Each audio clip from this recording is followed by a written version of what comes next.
Gaurkoan elikadura aldaketa ematea erabaki duen pertsonaren paperean jarriko naiz. Pixu galera nahi duen pertsona baten paperean. Zeintzuk izaten dira elikadura plan bat hasten duzunean egon daitezkeen oztopoak edo zailtasunak? Goazen batzuk aztertzera. Lehenengoa, pixuaren gehiegizko kontrola da. Hau, askotan gertatzen da. Edo egunero pixatzen gara, edo bestela ez dugu pixatu nahi. Ba ez bata, ez bestea, ez da ona gure plana aurrera eramateko.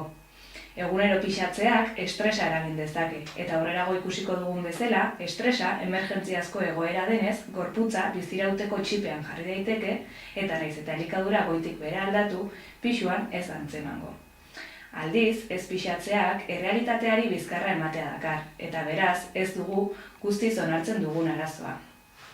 Pixura igotzeak gazteleraz esaten den bezala, marka un antes y un después. Beraz, kasu bakoitzean behar diren erramientak jarri beharko dira martxan. Eta adibidez, egunero pixatzen den pertsona pixatzea ez da eraginkorra ez da komenigarria ere izango. Eta haren ordez, beste barometro batzuk bilatuko ditugu.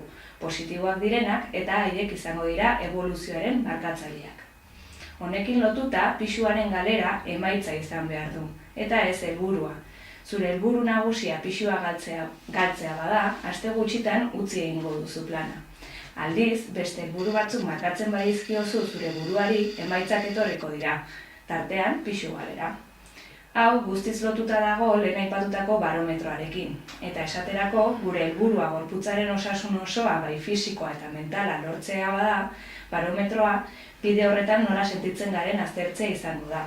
Noski, hau ere ez dugu segitua lortuko, baina zine egiten dut soilik produktu ultraprozesatuak entzeak berehalako eragina duela gure ongizatean.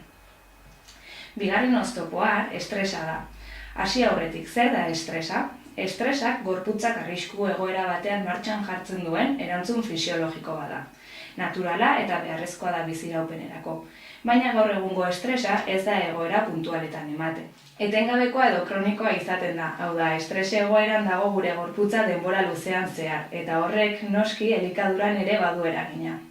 Estres egoeran kortisol hormonaren jarioa areagotu egiten da, eta honek burmuinean superbibentziaren alarma pizten du, gantza akumulatuz. Gogoratu, gantzaren akumulazioa biziraupenerako mekanismoa dela. Badakit, estresaren kontrako borroka ez dela batere erresa, eta egoera konplikatuak izaten direla. Baina mekanismoa jarri behar ditugu estres hori murrizteko, eta ez soilik elikaduran duen eraginarengatik, baizik eta ongizatearengatik orokorrean. Eragina duen beste faktore bat ondokoen babesa da. Elikadura aldaketa batekin hasten zarenean beharrezko da zure inguruan daudenen babesa. Kasu askotan ematen da, etxean boikoteatzen duen norbaiten presentzia egotea edo xixatzen duen pertsona bat egotea. Kontutan izan behar dugu pixua galtzeko elikadura plan batekin hasi den pertsona psikologikoki ez dagoela guztiz indartsu, eta ez dela hain erraza. Ez da jende asko uste duen bezala gutxiago jan eta listo. Ez, askoz ere haratago dijoan problematika bat dago atzean. Hain erreza izango balitz, benetan uste duzu hainbeste gizen egongo liratekeela? Ba noski ezetz. Lehenengo adibidera bueltatuz, boikotatzailearen kasuan, bera ere boikotatzailea alergia egoera berdinean dagoen pertsona izango da ziurrenik, baina ez duen aldaketarako pausua eman eta eman nahi ez duena. Ordea ikusten badu ondokoak pausua eman duela, inkonstienteki edo konstienteki egoera hori ekidin nahi izango du. Mila traba jarriz bidean. Zergatik aldaketa ematea lortzen badu berarentzat zailago izango delako gaizki jaten jarraitzea. Kasu hau bizitzen ari bazara, hitz egin pertsona horrekin, azaldu nola sentitzen zaren eta nola eragiten dizun. Beste adibide bat, xixatzaileak dira, edozein tokitan aurki ditzazkegu. Kronikaren batean esan nuen, baina zenbatetan entzuten dugu janari edo edariren bati uko egiten diogunean. Zer zaude dietan, txarra izango baritz bezala. Zergatik eman behar ditut nik esplikazioak, ezin duzu errespetatu eta listo. Ez dut ulertzea eskatzen, baina bai errespetatzea. Horrelako komentarioekin kontu zibili behar dugu. Ezin dugu modu despektiboan hitz egin, eta gutxiago lehen esan bezala, psikologikoki ahul dauden pertsonekin. Horrelako komentarioren bat entzuten baduzu, ez zaitez lotxatu, are gehiago sentitu zaitez harro. Aztertuko dugun azken faktorea loa da. Loa beharrezkoa da gure biziraupenerako, baina gaur egun, arrazoi desberdinak direla medio, loaren alterazio ugari ematen dira. Egoki ez lo egitearen ondorioen artean, jateko gogoa areagotzea, nekea egun osoan zehar mantentzea eta argaltzeko kasuetan ez argaltzea gerta daiteke. Zer egin dezakegu loa hobetzeko?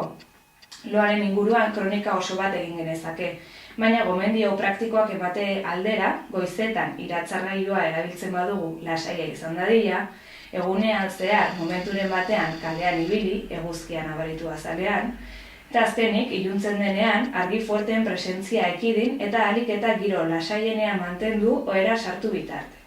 Orain, neguan lehenago iluntzen du, eta egunean zehar kirolik ez baduzu egin, horregatik ez geratu egin gabe. Gomendio guztiak jarraituta ere lo egitea kostatzen bazaizu, jarri musika erlaxantea edo hartu baino bat. Gehigarriak ere erabili daitezke infusioak esaterako, baina hau ohitura ez bilakatzea komeni da, gorputzak bere zikloa berreskuratu dezan, eta ez dadin osagarri batengatik baldintzatuta egon. Esan bezala, loaren inguruan kronika oso bat egin genezake, baina loarekin arazoak dituen pertsona bat bazara, jo profesional batengana. Horrelako informazio gehiagorako sartu www.garazilizarraga.comen edo Facebooken Garazilizarraga dietista eta nutrizionista bezala aurkituko nauzu.